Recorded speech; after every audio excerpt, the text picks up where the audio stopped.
pour les économistes, le progrès est une notion difficile à cerner et à mesurer. On peut quand même retenir trois dimensions, trois caractéristiques dans la notion de progrès. L'une quantitative, progrès au sens d'augmentation de la production, c'est-à-dire finalement de croissance économique. Là, les économistes savent de quoi ils parlent, même si leurs outils sont discutables ou discutés. Un aspect plus qualitatif lié à l'évolution des techniques, donc progrès technique. Et puis une troisième dimension qui est quand même fondamentale, parce que ce progrès vise à améliorer la condition humaine, la condition de vie des hommes. Donc la troisième dimension, c'est ce qu'on appelle souvent le progrès social. Le progrès et le déclin, ça paraît des notions extrêmement larges et en même temps c'est d'une actualité brûlante. Comment est-ce qu'on mesure le progrès? Est-ce que le progrès est sans limite? Ou est-ce qu'au contraire, dans certaines régions, on a atteint un niveau tel qu'on peut désormais s'en passer? Est-ce qu'il peut y avoir un progrès sans que simultanément il y ait un déclin? S'il y a un déclin, est-ce qu'on peut y échapper dans certaines activités ou dans certaines régions?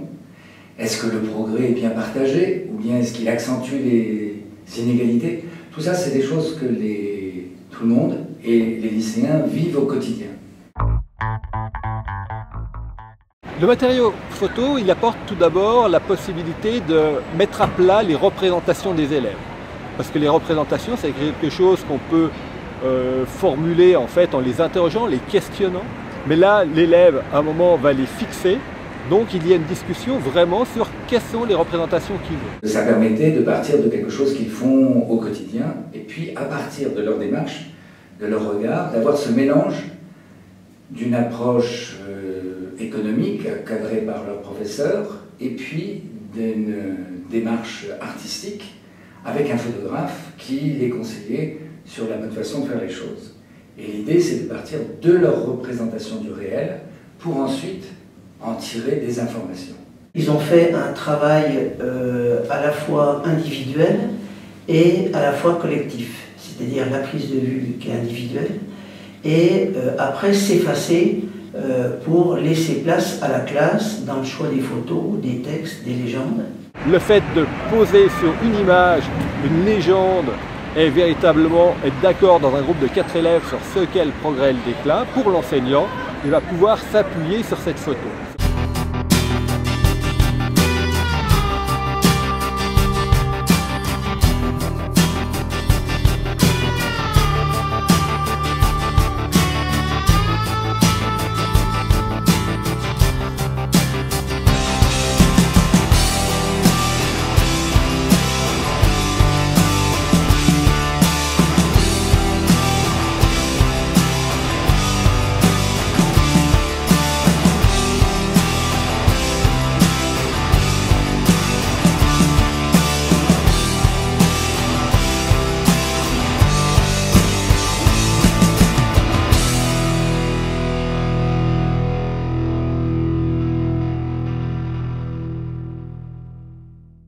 Dans le reflet de la tour, il y a toute une partie d'un bâtiment de vieux.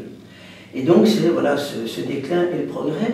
Et cette verticalité où, en termes de perspective, on a l'infini, et il se pose la question, ce progrès, où va-t-il s'arrêter?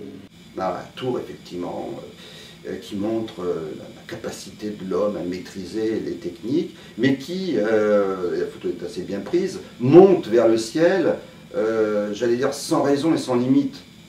On peut se demander effectivement à quoi cela sert-il de produire ce genre de choses. Alors on pourrait dire oui, ça permet d'éviter, de créer des mètres carrés pour l'habitation, pour les bureaux, etc., dans un espace réduit, là où le prix du mètre carré au sol, etc., mais avec, je dirais, une démesure.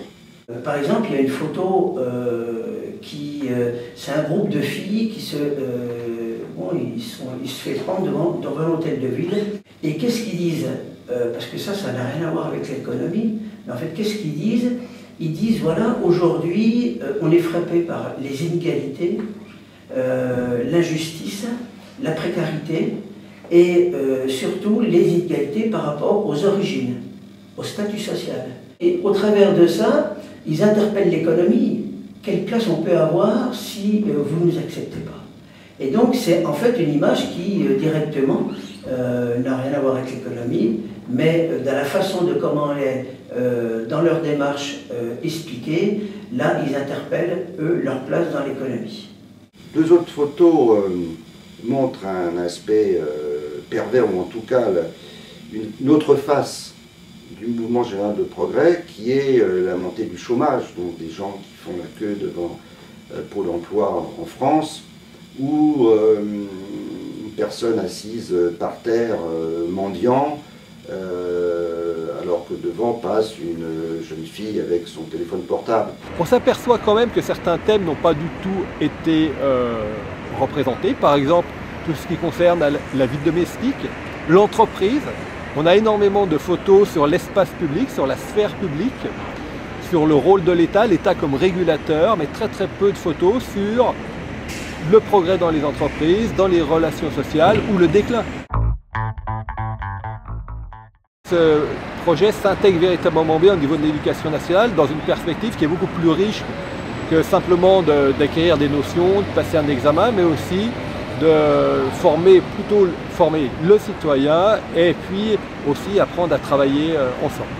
On part de quelque chose qui a été construit par les élèves pour leur permettre d'approfondir les choses. Les deux professeurs commentent les images et expliquent les différentes facettes qu'elles peuvent avoir. On a des images qui sont relativement classiques sur le progrès et le déclin, mais même dans les photographies classiques, ils nous interpellent en nous disant voilà, il y a des limites à ce progrès. Et ce qui est particulièrement intéressant, c'est comment des élèves qui ont 16-17 ans saisissent aujourd'hui le progrès, le déclin, les notions, et je crois qu'il ne faut pas vouloir regarder avec nos yeux d'adultes en fait ces notions, mais voir comment des jeunes, en devenir d'adultes, perçoivent ces notions. Et c'est là tout l'intérêt en fait de cette opération.